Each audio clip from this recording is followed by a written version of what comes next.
دوسرا آدمی کافر سے پوچھیں گے کیوں نہیں جواب دے پایا تو؟ اتنے آسان سوالات 3 کیوں نہیں دے پایا؟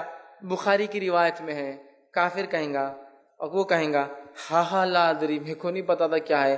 فرشتے کہیں گے لا درائتا ولا تلیتا، نہ تو نے جانا نہ تو نے پڑھا، اور وہ گز والا تو بیچ میں سے کھوپڑی پہ دے ہی رہا ہے، اللہ رحم کرے۔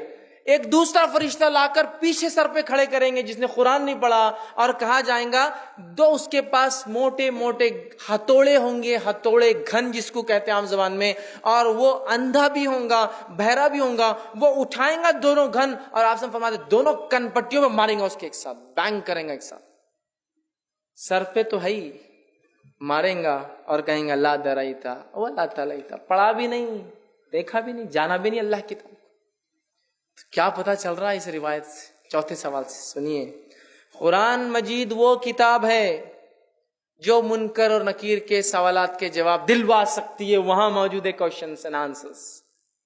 اٹھا لیجیے اس کتاب کو، اس کا تقدس بالکل ہے، لیکن تقدس صرف میں نے کہا نا چومنے اور رکھنے میں نہیں ہے، زندگیوں میں عمل میں لا لیجیے اس کو۔ دوسرا، جو قرآن پر ایمان لائے اور پڑھا وہی شخص تینوں سوال کے جواب دے پائے گا۔ تیسری بات پتہ چلی اس حدیث سے، کافر اور منافق پر سب سے پہلا فرد جرم، انڈیویجول کرائم جو اسٹیبلش ہوگا، ثابت ہوگا، جس کے سزا ملیں گی، وہ ہے قرآن کا نہ پڑھنا۔ ابھی تو آخرت باقی ہے، ستاروں سے آگے جہاں اور بھی ہے، یاد رکھیے ابھی تو باقی آخرت، یہ تو صرف شروعات ہے۔ فرد جرم، پہلا انڈیویجول کرائم جو اس پر ثابت ہوگا وہ ہے قرآن کو کیوں نہیں پڑھا تھا۔